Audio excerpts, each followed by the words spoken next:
വൈസിറ്റിയും എന്റെ ടെക് കരിയറും ഭയങ്കര കണക്ഷൻ ഉള്ള ഒരു സാധനം. വൈസിറ്റി എല്ലാവർക്കും അറിയാം, നമ്മളെല്ലാരും കളിച്ചിട്ടുള്ള. എനിക്കറിയാവുന്നത് അതിനകത്ത് ചീറ്റ് കോഡ് യൂസ് ചെയ്തിട്ട് നോക്കിയക്ക് അന്നൊരു സോഫ്റ്റ്വെയർ ഉണ്ടായിരുന്നു. ഇത് കണക്ട് ചെയ്ത് കഴിഞ്ഞാൽ ഇന്റർനെറ്റ് ആക്സസ് ചെയ്യാൻ. സ്കൂളിലൊക്കെ പഠിക്കുന്ന സമയത്ത് ഇതേപോലെ എന്താ പറയാ, ഇങ്ങനെ സ്പോർട്സ് ആക്ടിവിറ്റി ഒക്കെ വന്നു കുറെ നടന്നു. പക്ഷെ നമുക്ക് അതൊന്നും പറ്റില്ല എന്ന് വളരെ ചെറുപ്പത്തിൽ പഠിക്കാനും ഇവിടെ ഇരുന്ന വലിയ കഴിയുന്നില്ല. ഇപ്പൊ നിങ്ങൾക്ക് തന്നെ അറിയാം, ഞാൻ അങ്ങനെ പഠിക്കുന്നോണ്ട് കാരണം. പിന്നെ ആ സമയത്ത് നരേന്ദ്രമോദി പറയാമോ,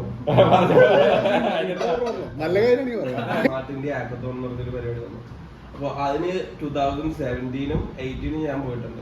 നമ്മുടെ ഓൺലൈൻ സെർച്ച് ചെയ്ത് കഴിഞ്ഞാൽ നമുക്ക് കുറച്ച് CSS റിലേറ്റഡ് ആയിട്ടുള്ള ഗെയിംസ് കിട്ടും. നമുക്ക് പാഡിങ്ങും സാധനങ്ങളൊക്കെ നമുക്ക് ചെയ്ത് പഠിക്കാം. ജിയോ ഇവിടെ ഇന്ത്യയിൽ വന്നത് നമുക്ക് എല്ലാവർക്കും വലിയൊരു അനുഗ്രഹമായിട്ട് മാറിയിരിക്കുകയാണ്.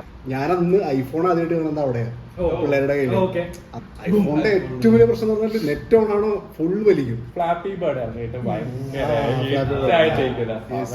ഞാനാണെങ്കിൽ ഒരു ടച്ച് ഫോണാണ് ചോദിച്ചത്. പക്ഷെ ടച്ച് ഫോൺ മേടിച്ചു തരുന്നതിന് പകരം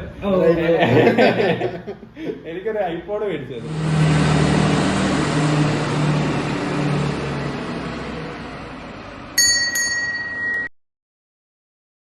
നമസ്കാരം.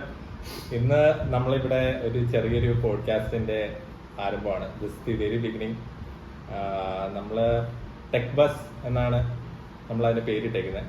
ആ പേരിടാൻ പ്രത്യേകിച്ച് കാരണമൊന്നുമില്ല, പെട്ടെന്ന് മനസ്സിൽ വന്നു ഒരു പേരിട്ടു. പക്ഷെ എന്നാലും അതിന്റെ പുറകെ ഒരു അർത്ഥമുണ്ട്. ടെക്നോളജി പിന്നെ അതിന്റെ കൂടെ ബിസിനസ് എന്നുള്ളൊരു ഫാക്ടർ, ഒരു പെർസ്പെക്റ്റീവിൽ നിന്ന് ആൾക്കാര് അവരുടെ സ്വന്തം എക്സ്പീരിയൻസസ് ഷെയർ ചെയ്യുക, കൂടുതൽ ഡിസ്കഷൻസ്. അതെ, പിന്നെ അവരുടെ കഥകൾ പറയാ. ആ ഒരു പെർസ്പെക്റ്റീവിൽ നിന്നാണ് ആ ഒരു പേരിടുന്നത്. ഇന്ന് ഇപ്പോ ഇവിടെ ഈ ഷോയിൽ നമ്മുടെ കൂടെ ഉള്ളത് മൈസെൽഫ് പ്രണവ്. ഞാനൊരു ഡേറ്റ എഞ്ചിനീയർ ആണ്. ഞാനിപ്പോ 5 വർഷമായിട്ട് ടെക്കിൽ വർക്ക് ചെയ്യുന്നുണ്ട്. ഇത് വൈശാഖ്. ഹായ്, ഞാൻ 3 വർഷമായിട്ട് ടെക്കിൽ വർക്ക് ചെയ്തുകൊണ്ടിരിക്കുകയാണ് ഇപ്പോൾ. പിന്നെയുള്ള നമുക്ക് 2 ഗസ്റ്റുകളുള്ളത് ഭയങ്കര ഫോർമലാക്കി ഇൻട്രൊഡ്യൂസ് ചെയ്യാം. അതൊക്കെ കട്ട് ചെയ്യൂലേ?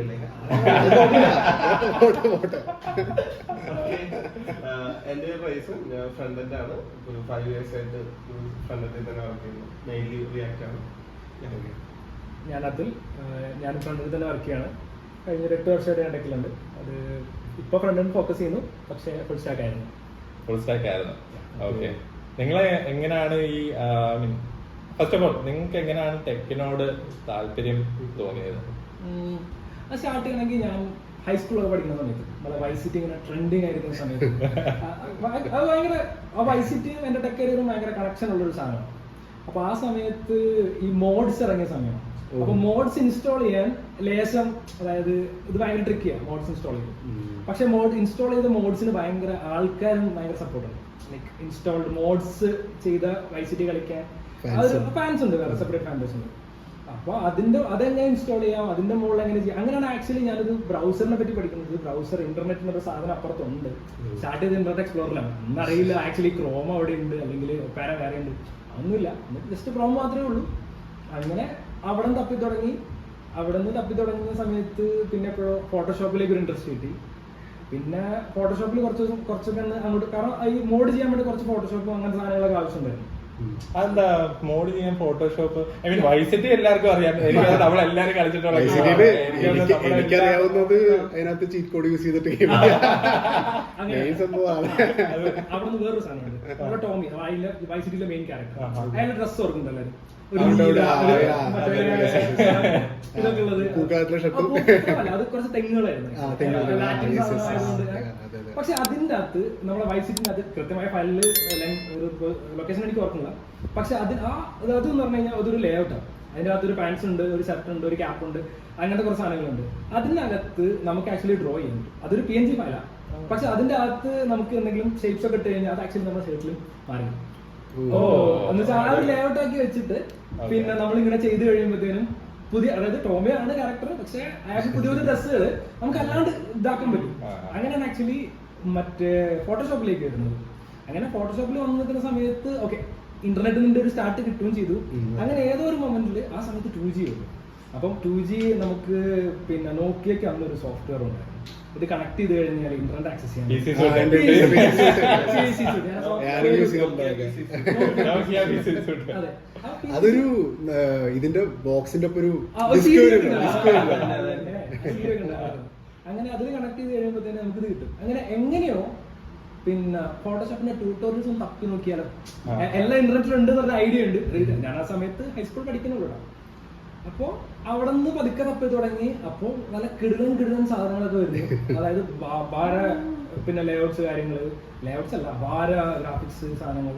അങ്ങനെ അവിടെ നിന്ന് ചെയ്യാൻ തുടങ്ങി പതുക്കെ. അതൊക്കെ കോപ്പി ചെയ്ത് അതിന്റെ സെയിം സാധനം കോപ്പി ചെയ്ത് ട്രൈ ചെയ്യാൻ തുടങ്ങി.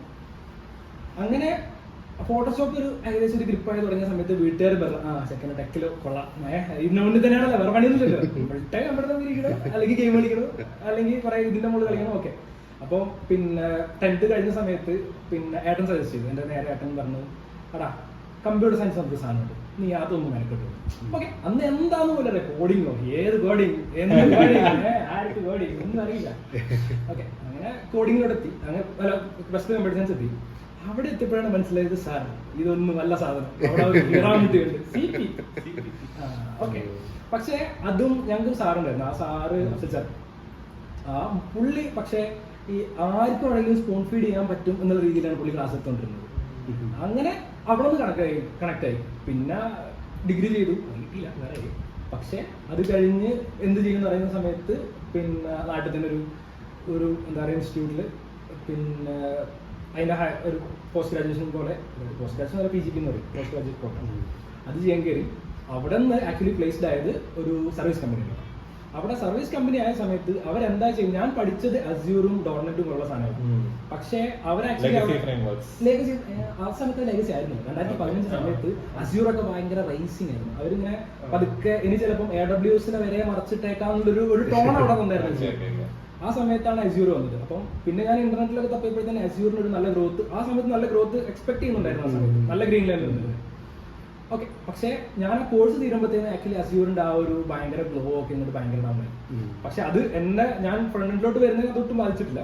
അങ്ങനെ ഇവർ ചെയ്തുകൊണ്ടിരുന്നത് PST ടെംപ്ലേറ്റുകളെ ഈ കോഡ് ചെയ്തിട്ട്, അത് HTML ഫോട്ടോഷോപ്പിന്റെ PST ടെംപ്ലേറ്റ്സ് ഉണ്ടാവും. ആ ടെംപ്ലേറ്റ്സ് PSTകൾ ഉണ്ടാവും. അന്ന് ഗ്രിഡ്, വെറും ഗ്രിഡാണ്. അത് ഓരോ ഗ്രിഡുകളൊക്കെ ഓരോ ലെയർ ആയിട്ട് നമുക്ക് ഇങ്ങനെ എടുക്കാം.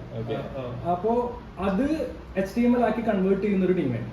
ഓക്കെ. അപ്പൊ അവിടെ നിന്ന് പിന്നെ എനിക്ക് നേരത്തെ ഞാൻ ഈ മറ്റേ ഫോട്ടോഷോപ്പിൽ കളിച്ചത് കൊണ്ട് ലെയർ എക്സ്പോർട്ട് ചെയ്യാൻ എനിക്ക് ഭയങ്കര ഈസി ആയിരുന്നു. അതുകൊണ്ട് തന്നെ അവിടെ നിന്ന് ഗുഡ് ലുക്ക്, ആ ഒരു എന്താ പറയുക, അവർ നോക്കുന്ന കുറച്ച് ആൾക്കാരുണ്ടാവുമല്ലോ, അവിടേക്ക് എത്തി. അങ്ങനെ ആ സമയത്ത് ഇതിങ്ങനെ ആ ഒരു നല്ല രീതിയിൽ പോയിക്കൊണ്ടിരിക്കുന്നു. അവിടെ കുറച്ച് വിയേർഡ് കോഡിംഗ് സ്റ്റാൻഡേർഡ്സ് ഒക്കെ ഉണ്ടായിരുന്നു.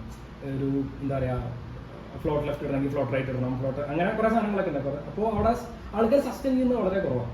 പക്ഷെ എനിക്ക് ഈ ഒരു സാധനം, അതായത് ഫോട്ടോഷോപ്പ് അറിയാം എന്നുള്ളൊരു ഒരു അപ്പറാൻഡ് ഉള്ളത് കൊണ്ട് എനിക്ക് അവിടെ ഒന്നും ഒരു നല്ല സ്പോട്ട് ഉണ്ടായിരുന്നു ആ സമയത്ത്.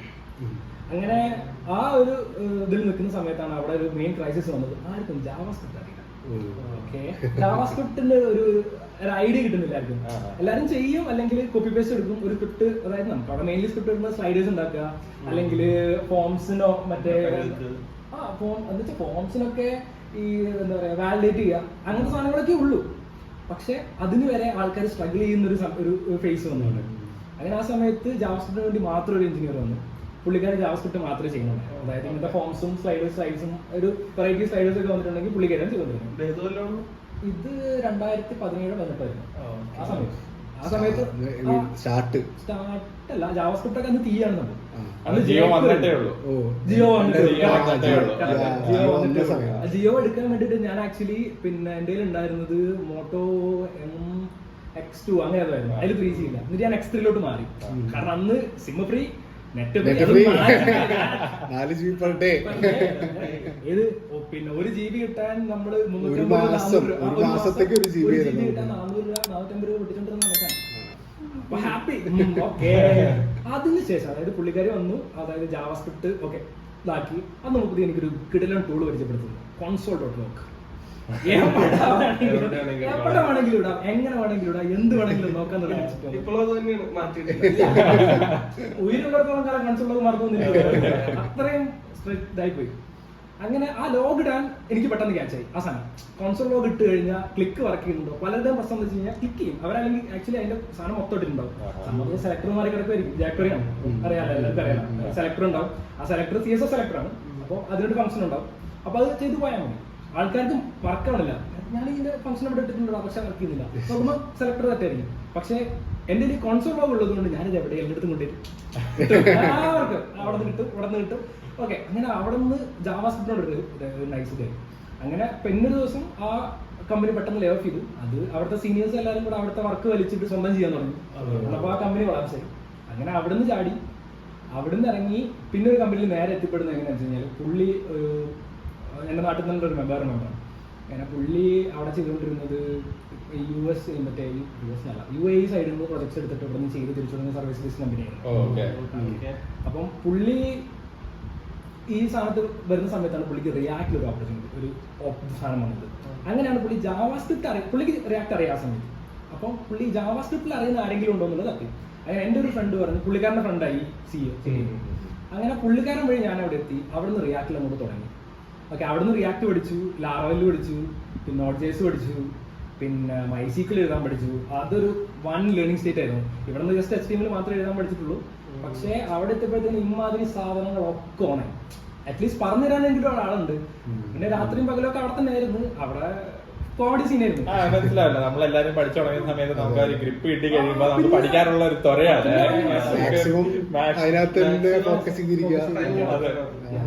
മാക്സിമം ടൈം അതിന്റെ തന്നെ സ്പെൻഡ് ചെയ്യും. പിന്നെ അത് അവിടെ നിന്ന് കൂടെ ഒരു ഫ്ലോ ആയിരുന്നു. പിന്നെ അവിടെ നിന്ന് ചാടി പിന്നെ ബാംഗ്ലൂർ പോയി കുറച്ച് കാലം അവിടെ. പിന്നെ അതേ ഇവിടെ കൊച്ചിയിൽ കുറച്ചാലായി ഇവിടെ കൊച്ചിയിൽ. 5-6 വർഷമായിട്ട് കൊച്ചി തന്നെ ഉണ്ട്. കൊച്ചി തന്നെ ഓക്കെ. റീസന്റെ തുടക്കം, റീസൺ എങ്ങനെയാണ് ഇൻട്രസ്റ്റ് തോന്നിയത് ടെക്കിലേക്ക് വരാൻ? എനിക്ക് വളരെ ഹൈസ്കൂളിലൊക്കെ പഠിക്കുന്ന സമയത്ത് ഇതേപോലെ എന്താ പറയാ ഇങ്ങനെ സ്പോർട്സ് ആക്ടിവിറ്റി ഒക്കെ വന്നു, കുറെ നടന്നു. പക്ഷെ നമുക്ക് അതൊന്നും പറ്റില്ല എന്ന് വളരെ ചെറുപ്പത്തിൽ, അതായത് ഇരുന്നോണ്ടുള്ള ജോലി എനിക്ക് കുറെ നാൾ മുമ്പ് മനസ്സിലായി. വേർപ്പിന്റെ അസുഖമുള്ള ഞാൻ നോക്കിയപ്പോ നമ്മ എല്ലാ ദിവസവും കമ്പ്യൂട്ടർ ലൈഫ് ഉണ്ട്, AC ഉണ്ട്, കമ്പ്യൂട്ടറിൽ എന്തെങ്കിലും കുത്തിക്കൊണ്ടിരുന്നാൽ മതി. അതിന് അങ്ങനെ തുടങ്ങി. അതിന്റെ ഭാഗമായിട്ട് +2 കമ്പ്യൂട്ടർ സയൻസ് ആണ് എടുത്തത്. മറ്റേ 10ല് ITK A+ എല്ലാം ചെയ്യണ പരിപാടിയല്ലേ കമ്പ്യൂട്ടർ സയൻസ്. അപ്പൊ ITK A+ ഉള്ളതുകൊണ്ട് കമ്പ്യൂട്ടർ സയൻസ് എടുക്കാൻ കയറി. അത് കഴിഞ്ഞ് അപ്പോഴാണ് നമുക്കൊരു എന്താ പറയാ സ്പെഷ്യൽ ആയിട്ടൊരു കമ്പ്യൂട്ടർ ഡെസ്ക്ടോപ്പ് കിട്ടാം. മുറ്റത്താണ്, ഇന്റർനെറ്റ് ഒന്നും ഇല്ല. അങ്ങനെ ഒരു സംഭവം കിട്ടി. എല്ലാവരും പോലെ തന്നെ ഗെയിം കളിച്ച് കമ്പ്യൂട്ടറിനോട് ഇൻട്രസ്റ്റ് കൂടി. പിന്നെ അത് യൂസ് ചെയ്യുമ്പോ എന്താ പറയാ ഇന്റർനെറ്റ് കിട്ടിയപ്പോ ഇന്റർനെറ്റ് യൂസ് ചെയ്യുന്ന പോലെ തന്നെ PC സ്യൂട്ട് വെച്ചിട്ടുള്ള പരിപാടിയാ, വേറെ ഒന്നും ചെയ്യാനില്ല. അത് മാത്രമല്ല അങ്ങനെ ഇട്ടായി. പിന്നെ എന്താ പറയാ C++ ഒക്കെ ചെയ്ത് തുടങ്ങി. മറ്റേ ആഷിംഗ്ലോഡ് എന്താണ് studio.h, ആഷിംഗ്ലോഡ്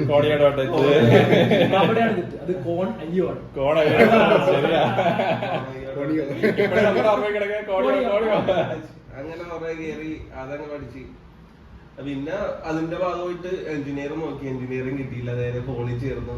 പോളിയിലും കമ്പ്യൂട്ടർ സയൻസ് തന്നെയായിരുന്നു. അവിടെ എത്തിയപ്പോഴാണ് കുറച്ചുകൂടി എന്താ പറയാ കമ്പ്യൂട്ടറിന്റെ കുറെ സാധനങ്ങൾ, അൽഗോരിതംസ് പഠിക്കുക, DSA പഠിക്കുക, ഓപ്പറേറ്റിംഗ് സിസ്റ്റം പഠിക്കുക, അതിന്റെ എല്ലാം ബേസ് കിട്ടി. അപ്പോൾ ഞാനൊരു പ്രോഗ്രാമിംഗ് ലാംഗ്വേജ് ഇങ്ങനെ പഠിച്ചിട്ടില്ല. C അറിയാം, C++ അറിയാം, ബേസിക് ആണ്. അത് തന്നെ അവിടുത്തെ ലാബിൽ ചെയ്യുമ്പോൾ ഓരോന്നും ചെയ്തത്. അത് കഴിഞ്ഞൊരു വെക്കേഷൻ എപ്പോഴോ എവിടെ ഒരു കോഴ്സ് ചെയ്തു, ആൻഡ്രോയിഡിന്റെ ഒരു 1 month കോഴ്സ് ചെയ്തു. അത് കഴിഞ്ഞ് കുറെ നാൾ ഇതിന്റെ ഫുൾ ടൈം ആൻഡ്രോയിഡാണ്. ആൻഡ്രോയിഡ് ജീവിതം എന്ന് പറഞ്ഞാൽ അത് ആൻഡ്രോയിഡ് ഫോൺ ഇല്ല. ഓക്കെ, മറ്റേ എമുലേറ്റർ വെച്ചിട്ടുള്ള അടിപൊളിയാണ്. അന്ന് നെറ്റും ഇല്ല. നെറ്റ് കിട്ടണമെന്ന് വെച്ചിട്ടുണ്ടെങ്കിൽ മറ്റേ UC ബ്രൗസർ ഉണ്ടല്ലോ നമ്മുടെ, അതിൽ പോയിട്ട് നമുക്ക് HTML ആയിട്ട് ഡൗൺലോഡ് ചെയ്യാം. ഓക്കെ, എന്നിട്ട് നമുക്ക് ഡൗട്ട് ഉള്ള കുറെ സെർച്ച് ചെയ്തിട്ട് സ്റ്റാക്ക് ഓവർഫ്ലോയുടെ പേജ് എടുത്തിട്ട് ഡൗൺലോഡ് ചെയ്യും. എന്നിട്ട് ആ റിസോഴ്സ് ഫോൾഡർ ഉണ്ടാകുമ്പോൾ നമുക്ക് കാണുമ്പോൾ CSS എല്ലാം കൂടി ആയിരിക്കും ഡൗൺലോഡ് ചെയ്യാം. അപ്പൊ അത് കൊണ്ടുപോയിട്ട് നോർമൽ മെമ്മറി കാർഡ് എല്ലാം കുത്തിയിട്ട് അതിന്റെ റിസൾട്ട് നോക്കാം. കിട്ടിയാൽ നോക്കാം നമുക്ക് ആവശ്യമുള്ളത്, ഇല്ലെങ്കിൽ പിന്നെ ഡൗൺലോഡ് ചെയ്യാം, പിന്നെ ഇടാം. ഇതായിരുന്നു. അങ്ങനെയാണ് ആൻഡ്രോയിഡ് പഠിക്കുന്നത്. അത് കഴിഞ്ഞൊരു എന്താ പറയാ ഇങ്ങനെ പോയി. പിന്നെ പോളി കഴിഞ്ഞപ്പോൾ എനിക്ക് പണിയെടുക്കാൻ വേണ്ടിയാണ്. അപ്പൊ ഇന്റർവ്യൂലൊക്കെ പോയി. ഇപ്രോയില് ഫസ്റ്റ് റൗണ്ട് കഴിഞ്ഞ്. ഐ മീൻ ക്യാമ്പസ് സെലക്ഷൻ ആണ്. ഫസ്റ്റ് റൗണ്ട് എന്ന് പറയുന്നത് അവര് വന്നിട്ട് ചെയ്യുന്ന പരിപാടിയാണല്ലോ. അത് കിട്ടി. അത് കഴിഞ്ഞ് പിന്നെയും പണിയെടുക്കാൻ മടിയായതുകൊണ്ട് പിന്നെയും പഠിക്കാൻ ഓൺലി ബിക്കോസ് ഓഫ് പണിയെടുക്കാൻ മടിയായതുകൊണ്ടാണ് പഠിക്കാൻ പോകുന്നത്. പഠിക്കാനും ഇവിടെ ഇരുന്ന വലിയ പണിയൊന്നുമില്ല. ഇപ്പൊ നിങ്ങൾക്ക് തന്നെ അറിയാം, ഞാൻ അങ്ങനെ പണിയൊന്നും എടുക്കാറില്ല. തുറന്ന് പറയുന്നത് എടുത്ത് പറിച്ചിടാൻ പറഞ്ഞ ഞാൻ ചെയ്തില്ല. വീട്ടിൽ അങ്ങനെ തന്നെയാണ്. അപ്പൊ ഈ പരിപാടിയുണ്ടോ നല്ല നമുക്ക് ഇങ്ങനെ ചായ ഇങ്ങനെ ഇരിക്കുക, വർക്ക് ചെയ്താൽ മതിയല്ലോ. അത് കഴിഞ്ഞ് അങ്ങനെ പോയി.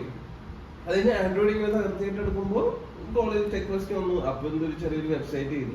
അപ്പോഴാണ് വെബ്സൈറ്റ് തുടങ്ങിയത്. അതൊന്നും ജാവ സ്ക്രിപ്റ്റ് ഒന്നും അറിയില്ല, ജസ്റ്റ് CSS അറിയാം, കോപ്പി അടിച്ച് പേസ്റ്റ് ചെയ്യാനും അറിയാം. കോപ്പി പേസ്റ്റിലാണ് എല്ലാം ഇരിക്കുന്നത്. അപ്പൊ CSS കൊണ്ടിട്ട് അങ്ങനെ അത് പോയി. പിന്നെ ആ സമയത്ത് നരേന്ദ്രമോദി പറയാമോ? നല്ല കാര്യമാണ് പറയാം. നരേന്ദ്രമോദി എന്ന് പറയില്ല, ഒരു ഇന്ത്യയുടെ ഭാഗമായിട്ട് ഇന്ത്യ സ്റ്റാർട്ടപ്പ് മിഷൻ എന്നൊരു കോൺസെപ്റ്റിനകത്ത് സ്മാർട്ട് ഇന്ത്യ ആക്കത്തോൺ എന്ന് പറഞ്ഞൊരു പരിപാടി വന്നു. അപ്പൊ അതിന് 2017-ഉം 18-ഉം ഞാൻ പോയിട്ടുണ്ട്. അപ്പൊ 19 അവർ തന്നില്ല കള്ളന്മാര്. ആട്രിക് കിട്ടാനുള്ള ചാൻസ് പോയത്. അപ്പൊ 17 first year I mean late ചെയ്തിട്ടാണല്ലോ ചെയ്യുന്നത്. അപ്പൊ 17 കിട്ടി. ആ സമയത്ത് ഞങ്ങളുടെ ടീമിന് വേണ്ടത് ഒരു ജാങ്കോ അറിയണമായിരുന്നു. അപ്പൊ അതിനുവേണ്ടി ജാങ്കോ ഇതിന് കുത്തിയിരുന്ന ഒരു 1.5 മാസം കൊണ്ട് ജാങ്കോ പഠിച്ചു. അപ്പൊ പിന്നെ ജാങ്കോ അല്ല, ഓക്കെ എന്തിനാണ് ആൻഡ്രോയിഡ് ജാങ്കോ എടുക്കുന്നു, ഔട്ട്പുട്ട് ആവുന്നു, DB കണക്ട് ചെയ്യുന്നു, ഡാറ്റ കാണിക്കുന്നു.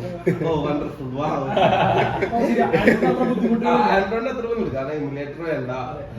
മറ്റേ മറ്റേ ആൻഡ്രോയിഡ് സ്റ്റുഡിയോ ഇല്ല, മറ്റേ നെറ്റ്ഫ്ലിക്സ് എക്ലിപ്സ് വെച്ചിട്ട് അതൊരു 10 കോൺഫിഗറേഷൻ കറക്റ്റ് ആയിട്ട് ചെയ്യണം. ആ സാധനം ഡൗൺലോഡ് ചെയ്ത് കോൺഫിഗർ ചെയ്യാൻ തന്നെ കണ്ടല്ലോ എത്ര കഷ്ടപ്പാടായിരുന്നു.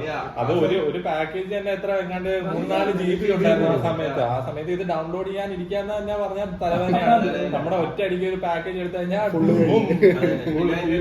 എമുലേറ്റർ കൂടി റൺ ചെയ്ത ബേസ് ലാപ്ടോപ്പ് ആണുള്ളത്. 4GB റാം ചെയ്തു. ആ സാധനത്തിൽ നടക്കില്ല. അപ്പൊ എന്താ പറയാ, ജാങ്കോ പേര് കേൾക്കാൻ നല്ല സുഖമുണ്ട്, ചെയ്യാനും നല്ല സുഖമുണ്ട്. നമ്മൾ ഹെൽപ്പ് ചെയ്തുന്നു, റെസ്റ്റേപ്പ് ചെയ്തുന്നു, റിസൾട്ട് കാണുന്നു. റെസ്റ്റേപ്പ് ചെയ്യാന്ന് പറഞ്ഞൊരു ചെറിയൊരു പാക്കേജ് ഇൻസ്റ്റാൾ ചെയ്താൽ നമുക്ക് ആ റെസ്റ്റേപ്പിയുടെ കാര്യം ഫുള്ളി ജാങ്കോ ഉണ്ട്. കാരണം ജാങ്കോക്ക് കുറെ അഡ്വാൻറ്റേജ്, കുറെ കാര്യങ്ങൾ സിമ്പിൾ ആക്കുന്നുണ്ട്. അപ്പൊ നമ്മൾ നോർമലി പണ്ട് പഠിച്ചത് മറ്റേ .NET ആയിരുന്നു. അതിനകത്ത് കുറെ കാര്യങ്ങൾ ചെയ്താലാണ് ഒരു റിസൾട്ട് വരാം. ഇല്ലാതെ ഒന്നും വേണ്ട, ഡയറക്റ്റ് ചെയ്താൽ അങ്ങനെ ജാങ്കോ അങ്ങനെ തകർത്തായിട്ട് ചെയ്തു. 2 സ്മാർട്ടില് 2017-ലും 18-ലും ഞാൻ തന്നെയാണ് ബാക്ക് എൻഡ് ചെയ്തത്. 17-ൽ ഞങ്ങൾ സെലക്ടഡ് ആയി. പിന്നെ പോസ്റ്റ് സെലക്ഷൻ ആയിട്ട് ഞങ്ങൾ മറ്റേ സിവിൽ ഏവിയേഷന് വേണ്ടിയിട്ട് കുറേ വർക്ക് ചെയ്തിട്ടുണ്ടായിരുന്നു. അത് അവര് തന്നെ ആ പ്രൊജക്ട് ക്യാൻസൽ ചെയ്തു. ഐ മീൻ സ്മാർട്ട് ഇന്ത്യ ആക്കത്തോണ്ട് ടീം ഭയങ്കര ഡൗൺ ആയി. പിന്നെ പ്രൊജക്ട് ക്യാൻസൽ ആയി. അപ്പോൾ അപ്പോഴും ജാങ്കോ ബാക്ക് ഉണ്ടായിരുന്നു. അത് കഴിഞ്ഞ് തീരാറായ സമയത്ത് ആംഗുലർ JS വന്നു.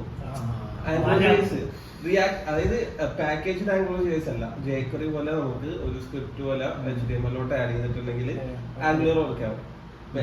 അങ്ങനെ വർക്ക് ചെയ്യുന്ന ആംഗുലർ, അതായത് NG പ്രോഗ്രസ്, NG എന്ന് പറഞ്ഞൊരു ടാഗ് ഇട്ടിട്ട് വേണം നമ്മൾ അത് ചെയ്യാനുണ്ട്. ഇപ്പൊ ഗൂഗിളില അങ്ങനെ അതിന്റെ കുറച്ച് കാര്യം പുറകെ പോയി. അതും ജാങ്കോയും കിട്ടി. അപ്പൊ ഒരു അത്യാവശ്യം ഒരു പ്രൊജക്ട് അങ്ങനെ സെറ്റ് ആക്കാൻ പറഞ്ഞ രീതിയിലാണ് അതും അങ്ങനെ പോലെ. അപ്പൊ തന്നെ മറ്റേ ആൻഡ്രോയിഡ് കിട്ടിട്ടില്ല. അപ്പോഴും ആൻഡ്രോയിഡില് അപ്പൊ മറ്റേ ആൻഡ്രോയിഡ് സ്റ്റുഡിയോ വന്നപ്പോ പിന്നെ അതായി. പിന്നെ എക്ലിപ്സ് ഭയങ്കര ഡ്രോപ്പ് ചെയ്തു. ആൻഡ്രോയിഡ് സ്റ്റുഡിയോ, അപ്പൊ ആൻഡ്രോയിഡ് ജാങ്കോ ഫ്രണ്ട് എൻഡ്, ഇത് 3 ഇങ്ങനെയൊക്കെയാണ്. പക്ഷെ കോൺസെൻട്രേറ്റ് ചെയ്ത് ബാക്ക് എൻഡ് തന്നെയായിരുന്നു. ബാക്ക് എൻഡ് ജാങ്കോ കഴിഞ്ഞു, നോഡ് എത്തി, നോഡിൽ സെറ്റപ്പ് ചെയ്ത് പഠിച്ചു, നോഡ് പഠിച്ച്, പിന്നെ ഗ്രാഫിക്കലി അങ്ങനെ കുറെ പഠിച്ചു. ഇങ്ങനെ നിൽക്കുമ്പോഴാണ് എന്റെ 2019-ൽ ഞാൻ പാസ് ഔട്ട് ആകുന്നത്. അപ്പൊ കുറെ ഇന്റർവ്യൂ ഇങ്ങനെ ചെയ്തു, 2 കിട്ടി, പോയില്ല. പിന്നെ ഒരു ഫ്രണ്ട് വിളിച്ചിട്ട് ചോദിക്കാം, എടാ നീ ഫ്രണ്ട് എന്ത് ചെയ്യും? ഫ്രണ്ട് ഉണ്ടോ? ആ ചെയ്യും. ആണോ? അപ്പൊ റെസ്യൂമെ അയച്ചു കൊടുക്കാൻ പറ്റും. Resume full back end Django, back end experience in Django, freelance project എല്ലാം ബാക്ക് എൻഡ്. അപ്പൊ ഇത് ബാക്ക് എൻഡ് വേണമെങ്കിൽ നീ ഫ്രണ്ട് എൻഡിന് വേണ്ടിയിട്ട് എന്തെങ്കിലും അടിച്ചിട്ട് തരാൻ പറഞ്ഞു. അങ്ങനെ ഫ്രണ്ട് എൻഡ് കേൾക്കുന്നില്ലല്ലോ, ഇത് കേൾക്കുന്നവർ അതെല്ലാം മ്യൂട്ട് ചെയ്തു. അല്ല പൈറ്റി തെളിഞ്ഞല്ലോ, ഇനി കുഴപ്പമില്ല. അപ്പൊ അന്ന് ഫ്രണ്ടിന്റെ അന്ന് ജേക്കറി കുറച്ച് ആംഗുലറൊക്കെ അറിയാം. അന്ന് കുറെ നേരം ഇരുന്നു, ഫസ്റ്റ് വർക്ക് ചെയ്തു. അപ്പോഴും റിയാക്ട് ABCD അറിയത്തില്ല. റിയാക്ടിൽ എന്താണ് സ്റ്റേറ്റും പ്രോബ്ലം എന്ന് ചോദിച്ചിട്ടുണ്ടെങ്കിൽ അന്ന് എനിക്ക് അറിയത്തില്ല. അതായത് ആദ്യത്തെ 6 മാസം എനിക്ക് അറിയില്ല എന്താ സ്റ്റേറ്റും പ്രോബ്ലം. ഓക്കെ, അത് കഴിഞ്ഞിട്ട് ഒരു ദിവസം ഒരാൾ എന്നെ ഇൻവൈറ്റ് ചെയ്ത പിള്ളേനെ വിളിച്ചിട്ട് സീനിയർ വിളിച്ചിട്ട് എന്താ ഈ സംഭവം എന്ന് ചോദിച്ചു. എന്ത് നമ്മളത് റെൻഡർ, അതായത് നോർമലി ഞങ്ങൾ എന്തോ ഒരു ഡിസ്കഷന്റെ അടുത്ത് എന്തോ ഒരു ഡെമോ കാണിക്കുമ്പോ എപ്പോഴോ എന്തോ ഒരു ക്വാർട്ടറിന്റെ സമയത്താണ് എന്താ ഈ സംഭവം നടക്കുന്നത്. അപ്പോഴാണ് ഇത് ഇങ്ങനെയാണ്, ഇതിനാണ് സ്റ്റേറ്റ് എന്നുള്ള വെളിവാണ്. അത് കഴിഞ്ഞ പിന്നെ നല്ല വെളിവാണ്. അതൊന്ന് കത്തിക്കഴിഞ്ഞ പിന്നെ റിയാക്ടിനോട് ഇൻട്രസ്റ്റ് ആയി. അത് റിയാക്ട് മറ്റേ സർവർ സൈഡ് കമ്പോണന്റ് ഉള്ളപ്പോഴാണ് ഞങ്ങൾ വന്നത്. ഇപ്പൊ സർവർ സൈഡ് കമ്പോണന്റ് ഡോക്യുമെന്റേഷന്റെ പോലും sorry class component, server side അല്ല, ക്ലാസ് കമ്പോണൻസ് എന്ന് പറഞ്ഞ ഡോക്യുമെന്റേഷനെ പോലും ഇല്ല. അത് അന്ത സമയത്ത് ക്ലാസ് കമ്പോണൻസ് ആയിരുന്നു പേര്. ക്ലാസ് കമ്പോണൻസ് വന്നു.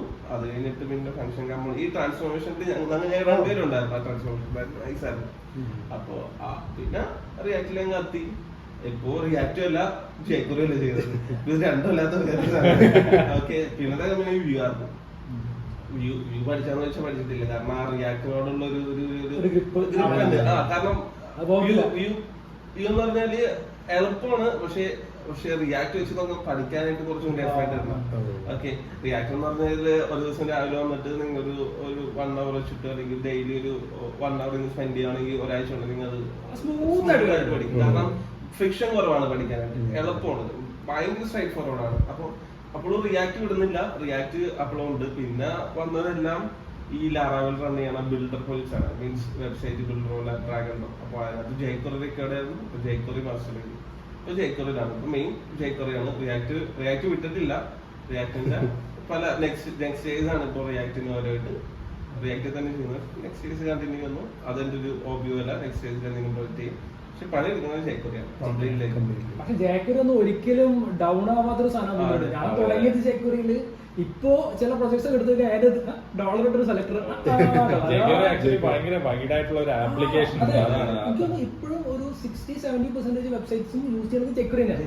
എത്ര കാലമായിട്ടുള്ള ടെക്ക് അത് ഒരു തരത്തിലും അതിനൊരു അതായത് ഒഴിവാക്കണില്ല. ഭയങ്കര വൈഡ് സ്പ്രെഡ് ആണ്, ഈസിയാണ്, ഭയങ്കര ഈസിയാണ്.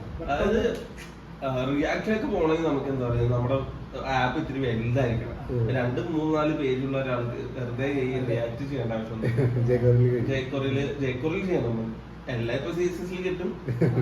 പിന്നെ നമുക്ക് വേണമെങ്കിൽ കുറച്ച് ഇവിടെയൊക്കെ ക്ലിക്ക് എന്തെങ്കിലും സാധനങ്ങൾ അതും നമ്മ കോഡ് ചെയ്യണമെന്നില്ല. പ്ലഗിൻസ് പെരക്കിടുന്നു, അവർ പറയുന്ന പോലെ സെറ്റിംഗ്സ് ചെയ്യുന്നു.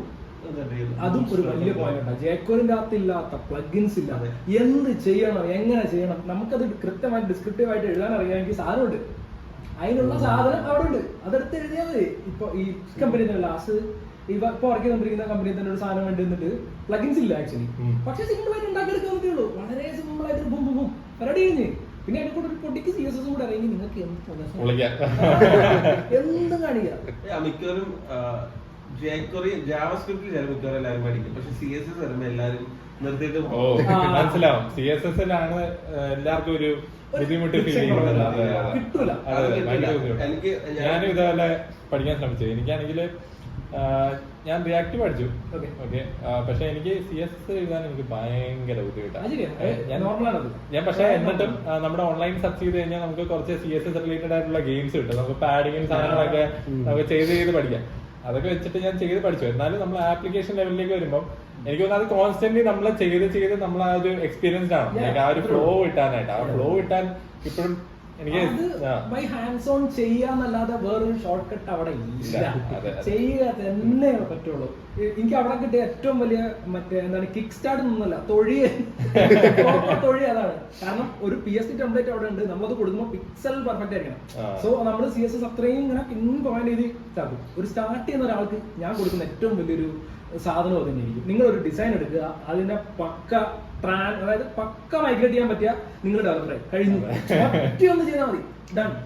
കാരണം അത്രയുണ്ട്. ഇത് ഇങ്ങനെ ക്ലാസ്സുകൾ സെലക്ട് ചെയ്ത് വിളിക്കണം, അങ്ങനെ കുറച്ച് സാധനങ്ങൾ ഓട്ടോമാറ്റിക് എക്സസൈസ് ആവും അവിടെ. അതിൽ ചെയ്ത് കഴിഞ്ഞാൽ തന്നെ സാധനം ഓക്കെ. പിന്നെ ആക്ച്വലി ഇപ്പൊ എനിക്ക് തോന്നുന്നു പഠിക്കാൻ വേണ്ടിയിട്ടുള്ള റിസോഴ്സസ് കുറച്ചുകൂടി ഈസിലി അവൈലബിൾ ആണ്.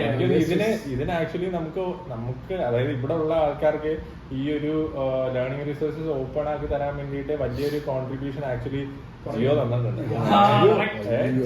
ജിയോ ഇവിടെ ഇന്ത്യയിൽ വന്നത് നമുക്ക് എല്ലാവർക്കും വലിയൊരു അനുഗ്രഹമായിട്ട് മാറിയിട്ടാണ്. നമ്മൾ അതിന് മുന്നേ എനിക്ക് ഇപ്പോഴും ഓർമ്മയുണ്ട്, നമ്മളെല്ലാരും ചെയ്തിട്ടുള്ള കാര്യമായിരിക്കും. നമ്മൾ പഠിക്കുന്ന സമയത്ത് ഒരു GB ഇന്റർനെറ്റ് നമ്മള് 600 രൂപയും ഒക്കെ കൊടുത്തിട്ടാണ് നമ്മൾ റീചാർജ് ചെയ്തിട്ടില്ല. ആ ഒരു കാലഘട്ടമൊക്കെ ഓർക്കുമ്പോ ഓരോ ദിവസം പിടിച്ച് ആൻഡ്രോയിഡ് വന്ന സമയത്ത്, ആൻഡ്രോയിഡ് 2 ഒക്കെ വന്ന സമയത്ത് നമ്മള് വാട്സപ്പിൽ അന്ന് വാട്സപ്പ് ഉണ്ടാകുന്ന എനിക്ക് ഓർമ്മയില്ല, പക്ഷെ ഫേസ്ബുക്ക് ഒക്കെ എടുക്കും. എന്നിട്ട് എന്താണ് ഇത് പോരുത്, കുറച്ചേരം ഓണാക്കി കിട്ടി കഴിഞ്ഞാൽ അന്ന് ആൻഡ്രോയിഡ് ഓട്ടോമാറ്റിക് അപ്ഡേറ്റ് ഒന്ന് ഓഫ് ആക്കി വെക്കാനുള്ള സെറ്റപ്പ് ഇല്ല. കുറച്ച് നേരം ഈ നെറ്റ് കിട്ടി കഴിഞ്ഞാൽ ഇതിനോട് തോന്നിയ അപ്ഡേഷൻ നിങ്ങൾ വലിക്കും. അന്നൊക്കെ ഓർമ്മയുണ്ട്. അതായത് ഞാൻ കോളേജിൽ പഠിക്കുന്ന സമയത്തൊക്കെ, അന്ന് ഞാൻ ഡൽഹിയിലാണ് പഠിച്ചത്. അപ്പൊ അവിടെ പിള്ളേരുടെ കയ്യില്, ഞാൻ അന്ന് ഐഫോൺ ആദ്യമായിട്ട് കാണുന്നത് അവിടെയാണ് പിള്ളേരുടെ കയ്യില്. അന്ന് അവിടെ വൈഡായിട്ട് സാധനം ഐഫോൺ 5 ആണ് ശരിക്കും ഇറങ്ങിയിട്ടുള്ളത്. പ്രോപ്പറായിട്ട് ഇന്ത്യയിൽ ഫസ്റ്റ് ഇറങ്ങിയിട്ടുള്ള ഐഫോൺ 5. അതിന് മുന്നേ വന്നിരുന്നതും പുറത്തുനിന്ന് വരുന്ന ആൾക്കാർ കൊണ്ടുവരുന്ന ഫോറസ്റ്റ് ഭയങ്കര കുറവായിരുന്നു മാർക്കറ്റിൽ. 5 തൊട്ടിട്ടാണ് ശരിക്കും പ്രോപ്പറായിട്ട് ഐഫോൺ വന്നു തുടങ്ങിയത്. അന്നും ഇവരുടെയും പ്രശ്നം, അതായത് റീചാർജ് ചെയ്യും. ഐഫോണിന്റെ ഏറ്റവും വലിയ പ്രശ്നം എന്ന് പറഞ്ഞാൽ നെറ്റ് ഓൺ ആണോ ഫുൾ വലിക്കും. അയ്യോ 3G ആയിട്ടാണ് വന്നത്. 3Gന്റെ നെറ്റ്വർക്കും പിന്നെ 3Gയിലൊക്കെ 1 GB തീരാണോ ബുദ്ധിമുട്ട്. ഞാൻ ആക്ച്വലി ഞാൻ ഈ ഇന്റർനെറ്റിന്റെ ബുദ്ധിമുട്ട് ആക്ച്വലി മനസ്സിലാക്കുന്നത് ഇവിടെ വന്നിട്ടാണ് കേട്ടോ. ഞാൻ ആക്ച്വലി ഇവിടെ വന്നിട്ടാണ് മനസ്സിലാക്കുന്നത്. പക്ഷെ അത് ഭയങ്കര ഒരു എക്സ്പീരിയൻസ് ആയിരുന്നു. ഞാൻ പഠിച്ച വളർന്നതെല്ലാം ദുബായിലാണ്. അവിടെ ഞാൻ സ്കൂളിൽ പഠിക്കുന്ന സമയത്ത് തൊട്ട് തന്നെ ഞാൻ ടെക്കില് ഭയങ്കരമായിട്ട് ഇൻട്രസ്റ്റഡ് ആയിട്ടുള്ള ഒരാളാണ്. അന്നേരം ഒരു സാധനം എന്തെങ്കിലും വർക്ക് ചെയ്യുന്ന കാണുമ്പോൾ എനിക്കാണെങ്കിൽ ഭയങ്കര ആകാംക്ഷ, ഇതെങ്ങനെയാണ് വർക്ക് ചെയ്യുന്നതെന്ന് കണ്ടുപിടിക്കാനും അതുപോലെ എന്തെങ്കിലും ഉണ്ടാക്കാൻ ശ്രമിക്കാനൊക്കെ. ഞാൻ ചെറിയ രീതിയിൽ ഗെയിം ഡെവലപ്മെന്റ് സാധനങ്ങളൊക്കെ ട്രൈ ചെയ്തിട്ടുണ്ട്. പക്ഷേ അത് എന്തോ ആ സമയത്ത് ഇതേപോലെ ഫ്ലാപ്പി ബേർഡ് ഇറങ്ങിയിട്ട് ഭയങ്കര ഹിറ്റായിട്ടിരിക്കുന്ന സമയം. ഓക്കെ, ഫ്ലാപ്പി ബേർഡ് എല്ലാവരും ഫ്ലാപ്പി ബേർഡിന്റെ ഒരു ഫ്രണ്ട്സിൽ നിൽക്കുന്ന സമയമാണ്. അന്നേരം ഞാനും ഫ്ലാപ്പി ബേർഡ് കുറെ കളിച്ചിട്ടുണ്ട്, ഭയങ്കര അഡിക്റ്റ് ഒക്കെ ആയിരുന്നു. എനിക്കാണെങ്കിൽ ഇത് കളിച്ച് ഒരു പോയിന്റ് എത്തിയപ്പം ഈ ഗെയിം എങ്ങനെ ഉണ്ടാക്കിയെന്ന് അറിയണം, ഇതെങ്ങനെയാ സംഭവം വർക്ക് ചെയ്യുന്നതെന്ന് അറിയണം. അങ്ങനെ ഞാൻ ഓൺലൈനിൽ നിന്ന് സെർച്ച് ചെയ്തപ്പം അങ്ങനെ കിലോബൈറ്റ് എന്ന് കണ്ടു പറഞ്ഞിട്ടൊരു വെബ്സൈറ്റ് ഉണ്ടായിരുന്നു. അന്നേരം അവരുടെ ഇതുപോലെ ചെറിയ കുറച്ച് ഗെയിം ട്യൂട്ടോറിയൽസ് ഉണ്ടായിരുന്നു. നമുക്കത് അതേപോലെ ഫോളോ ചെയ്ത് ലൈക്ക് പ്രോപ്പർലി നമുക്കത് വായിച്ച് പഠിക്കാം. അതിൻ്റെ ഒപ്പം നമുക്ക് ചെയ്തു പോവാം. എനിക്ക് തോന്നുന്നു എൻ്റെ ജീവിതത്തിൽ എനിക്ക് തോന്നുന്നു ചെയ്തിട്ടുള്ള one of the first follow ചെയ്ത് ഞാൻ പഠിക്കാൻ ശ്രമിച്ചിട്ടുള്ള ഒരു ട്യൂട്ടോറിയലായിരിക്കും, ഒരു ടെക് റിലേറ്റഡ് ട്യൂട്ടോറിയലായിരിക്കും അത്. അന്നേരം അത് ഫോളോ ചെയ്തിട്ട് ഞാനാണ് ഈ ഫ്ലാപ്പി ബേർഡിന്റെ ഒരു റെപ്ലിക്ക ആയിരുന്നു അവർ അതിന്റെ അകത്തിൽ ഉണ്ടാക്കാൻ ശ്രമിച്ചത്. അതെ, അങ്ങനെയാണ് ഞാൻ അതിലേക്ക് അങ്ങ് ഹുക്കായത്. സോ അത് ഉണ്ടാക്കാൻ ശ്രമിച്ചു, പക്ഷെ സക്സസ്ഫുൾ ആയില്ല. അതിന് കുറെ എനിക്ക് അറിയാൻ പറ്റാത്ത കുറെ സാധനങ്ങളിലൊക്കെ വന്ന് ബ്ലോക്കർ അടിച്ചപ്പം, പക്ഷെ പഠിച്ചു കേട്ടോ. കുറെ പുതിയ കാര്യങ്ങൾ പഠിക്കാൻ പറ്റി. പക്ഷെ ഒരു ബ്ലോക്കർ അടിച്ചു, എന്തൊക്കെയോ എവിടേക്കോ കാണിച്ചു വെച്ച് ഒരു ബേർഡിനെ അവര് തന്നെ ഒരു ടെംപ്ലേറ്റ് ആയിട്ട് നമുക്ക് ബേർഡിനെയൊക്കെ തരും, നമുക്ക് ഡൗൺലോഡ് ചെയ്തിട്ട് റിസോഴ്സസ് ആയിട്ട് ഉപയോഗിക്കാനായിട്ട്. ഇങ്ങനെ ഉദ്ദേശിക്കുന്നതിലൂടെ ഗെയിം ഫുള്ള് കംപ്ലീറ്റ് ചെയ്യാൻ പറ്റിയില്ല, പക്ഷെ എവിടേക്കോ ഒരു ബേർഡ് ചാടുന്ന ഒരു രീതിയിലൊക്കെ കൊണ്ടെത്തിക്കാൻ പറ്റി. എന്തോ ഞാൻ പറഞ്ഞു അതല്ല, എന്തോ സ്റ്റാക്ക് ജാവാസ്ക്രിപ്റ്റാണ് ചെയ്തിരുന്നത്. അതങ്ങനെ ഒപ്പിച്ചു ഞാൻ. പക്ഷെ പറഞ്ഞു തന്ന അതല്ല, ഞാൻ ആക്ച്വലി ടെക്കിലേക്ക് ഇൻട്രസ്റ്റ് ഇത് ആക്ച്വലി കുറച്ചുകൂടെ കഴിഞ്ഞിട്ടായിരുന്നു. ഇതിനു മുന്നേ ആക്ച്വലി ടെക്കിലോട്ട് എങ്ങനെയാണ് ഞാൻ ഇൻട്രസ്റ്റഡ് ആയി വന്നതെന്ന് ചോദിച്ചു കഴിഞ്ഞാൽ, ദുബായിലായതുകൊണ്ടും തന്നെ ഇന്റർനെറ്റ് ഭയങ്കര ഈസിലി ആക്സസബിൾ ആയിട്ടുള്ള, ഇന്റർനെറ്റ് ഭയങ്കര ആക്സസബിൾ ആയിരുന്നു. വീട്ടിൽ ഇന്റർനെറ്റ് ഉണ്ടായിരുന്നു, സ്കൂളിൽ പോയി കഴിഞ്ഞാൽ അവിടെ ഇന്റർനെറ്റ് ഉണ്ടായിരുന്നു, പിന്നെ മൊബൈൽ ഇന്റർനെറ്റ് കുറച്ചുകൂടെ ആക്സസബിൾ ആയിരുന്നു.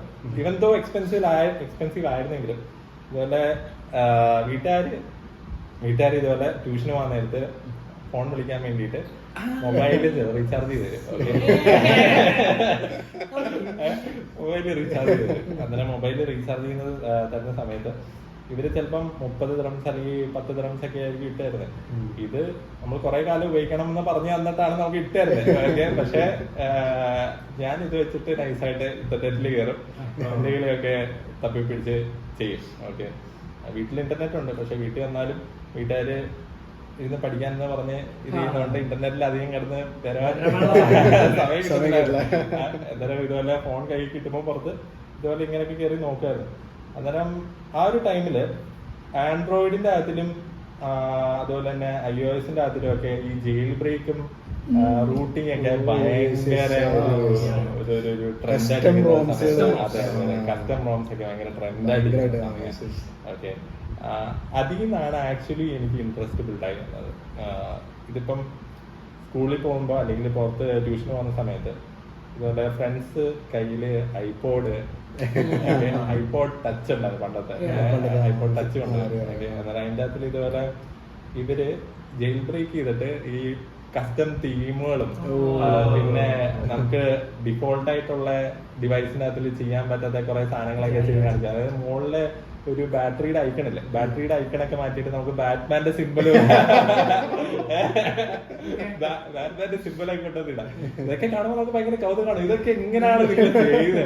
അന്നേരം ഇവരിങ്ങനെ പറഞ്ഞത് ഇവിടെ ജയിൽ ബ്രേക്ക് എന്ന് പറഞ്ഞ സംഭവമുണ്ട്, ഇത് നീ പോയി ചെയ്ത് നോക്കുക. ആ സമയത്ത് ഭാഗ്യത്തിന് എന്റെ ഭാഗ്യത്തിന് എനിക്കൊരു ഐപോഡ് മേടിച്ചു തന്നു വീട്ടുകാര്. കറക്റ്റ് ടൈമിൽ എനിക്ക് വീട്ടുകാർ ഒരു ഐപോഡ് മേടിച്ചു തന്നു. അതായത് ഞാനാണെങ്കിൽ ഒരു ടച്ച് ഫോണാണ് ചോദിച്ചത്, പക്ഷെ ടച്ച് ഫോൺ മേടിച്ചു തരുന്നതിന് പകരം എനിക്കൊരു ഐപോഡ് മേടിച്ചു തന്നു. ഒരു നോക്കിയുടെ ഫോണുണ്ട്, ഒരു ഐപോഡ് ടച്ച് ഉണ്ട്. അന്നേരം അതിൻ്റെ അകത്ത് ഇതുപോലെ ഐപോഡ് കിട്ടിയപ്പം പിന്നെ ഇതുപോലെ ഫ്രണ്ട്സ് പറഞ്ഞ സാധനം വീട്ടിൽ പോയിരുന്നിട്ട് അതേപോലെ ചെയ്യാൻ ശ്രമിക്കും. ഓക്കെ, അങ്ങനെയാണ് ഇൻട്രസ്റ്റ് ബിൽഡപ്പ് ആയത്. പിന്നീടാണ് ലേറ്റർ ഓൺ ഇതുപോലെ ആൻഡ്രോയിഡ് കിട്ടി. ആൻഡ്രോയിഡിന്റെ അകത്തിൽ കിട്ടി, എന്താ ആൻഡ്രോയിഡ് റൂട്ട് ചെയ്യാൻ പഠിച്ചു. ആൻഡ്രോയിഡ് റൂട്ട് ചെയ്തിട്ട് ഇതുപോലെ കുറെ തലർച്ച ആൻഡ്രോയിഡിന്റെ അകത്ത് ചെയ്യാൻ ശ്രമിച്ചു. അങ്ങനെ എനിക്ക് എന്താ ആൻഡ്രോയിഡ് ഡെവലപ്മെന്റ് പഠിക്കാൻ ശ്രമിച്ചു. പക്ഷെ എവിടെ എത്തിയില്ല. ആൻഡ്രോയിഡ് ഡെവലപ്മെന്റ് ആ ഒരു ഫുൾ ആൻഡ്രോയിഡ് ഡെവലപ്മെന്റ് സാധനം ആക്ച്വലി ആ സമയത്ത് പഠിച്ചു വരാൻ കുറച്ചുകൂടെ ലേണിംഗ് കർവ് ഭയങ്കര കൂടുതലാണ്, ഭയങ്കര സ്റ്റീപ്പിലാണ്. ഡെവലപ്മെന്റ് പോട്ടെ, ഭയങ്കര സ്റ്റീപ്പ്. അല്ലെങ്കിൽ ജാവ ഭയങ്കര പണ്ടോട്ടേ പണിയുള്ള സാധനമാണ്. അതെ, പഠിച്ചു എത്തിക്കണമെങ്കിൽ ഉണ്ട്. പിന്നെ മാത്രമല്ല ആൻഡ്രോയിഡ് ഫോക്കസ് ചെയ്തോന്ന് വെച്ചാൽ ഒരു ക്ലാസ് മോഡാണ്. പക്ക OOP കോൺസെപ്റ്റ് ആണ് ആൻഡ്രോയിഡ് ഡെവലപ്മെന്റ്. അപ്പൊ OOPയുടെ ബേസിക് എന്തെങ്കിലും ക്ലിക്ക് ആയാലേ ആൻഡ്രോയിഡ് ചെയ്യാൻ പറ്റത്തുള്ളൂ. ഇപ്പോൾ അങ്ങനെ തന്നെയാണ്. പിന്നെ ലൈബ്രറീസിന്റെ ഒരു ഇന്നിപ്പോ ഒരുപാട് മറ്റേ ഇത് വരുന്നുണ്ടല്ലോ, ലൈബ്രറീസ് നമുക്ക് ഡയറക്റ്റ് ആയിട്ട് എന്റെ ആൻഡ്രോയിഡിന്റെ അകത്തിലേക്ക് ഇതുപോലെ പഠിക്കാൻ ആൻഡ്രോയിഡ് ഫോൺ കിട്ടിയിട്ട് ആൻഡ്രോയിഡ് അകത്ത് എന്തെങ്കിലും ആപ്പ് ഉണ്ടാക്കാൻ പഠിക്കാന്ന് വിചാരിച്ച് ഇറങ്ങുന്ന സമയത്താണ് നമ്മൾ ഈ എക്ലിപ്സിനെ പറ്റിയൊക്കെ കേൾക്കുന്നത്. എക്ലിപ്സ് അന്നേരം ആ സമയത്ത് ഇതുപോലെ പഠിക്കാന്നുള്ള രീതിയിൽ വെച്ച് ഡൗൺലോഡ് ചെയ്യും. പക്ഷെ കൺഫിഗർ ചെയ്യാൻ ചില സമയത്ത് പറ്റാണ്ട് അവിടെ ഇട്ടിട്ട് പോകും. അല്ലെങ്കിൽ കൺഫിഗർ ചെയ്ത് കഴിഞ്ഞിട്ട് ട്യൂട്ടോറിയൽ എടുത്ത് വെച്ചിട്ട് നമ്മൾ ചെയ്യാൻ നോക്കുമ്പോൾ നമുക്ക് പറ്റത്തില്ല. ഇവരെന്താണ് ഈ വ്യൂ എന്താണെന്ന് വായിക്കുമ്പോൾ മനസ്സിലാവത്തില്ല. ചിലപ്പോൾ നമുക്ക് ഫയലൊക്കെ നമുക്ക് നോട്ട് ചെയ്യാൻ പറ്റുമേ, നമ്മൾ അതേ സാധനം അങ്ങനെ കോപ്പി ചെയ്താലും ഇവിടെ ചുവന്ന് ലൈൻ ഇങ്ങനെ നടക്കും. പോട്ടെ, ഒക്കെ പോട്ടെ. ഇത് ഇതിന്റെ ഇമുലേറ്റർ ഒന്ന് സ്റ്റാർട്ട് ചെയ്ത് കിട്ടണമെങ്കിൽ ഇങ്ങനെ പ്രാർത്ഥിക്കണം. മറ്റേ ഒരു ലൈൻ എഴുതി കഴിഞ്ഞാൽ ഈ സാധനത്തിന് പ്രീബിൽഡ് പോവും, ചെക്ക് പോവും. അതിന്റെ സെയിം ഇപ്പൊ എമുലേറ്റർ ഓൺ ആക്കിയിട്ടുണ്ടെങ്കിൽ നമ്മൾ സേവ് ചെയ്യുമ്പോൾ തന്നെ അതിന്റെ റിഫ്ലക്ട് ആവണം. അപ്പൊ ഇതിന് വേണ്ടിയിട്ട് ഗ്രേഡർ ബിൽഡിംഗ് എപ്പോഴും പാരലൽ നടന്നുകൊണ്ടിരിക്കും. അപ്പോ എററാണ് ഫുള്ള്. ഇപ്പോഴും എന്താ പറയാ ഒരു മിനിമം സ്റ്റാൻഡേർഡ് എബോവ് ഉള്ള സിസ്റ്റത്തിലെ എനിക്കൊന്നൊരു 8 GB താഴെ ഇതിനെപ്പറ്റി ചിന്തിക്കാൻ പറ്റില്ല.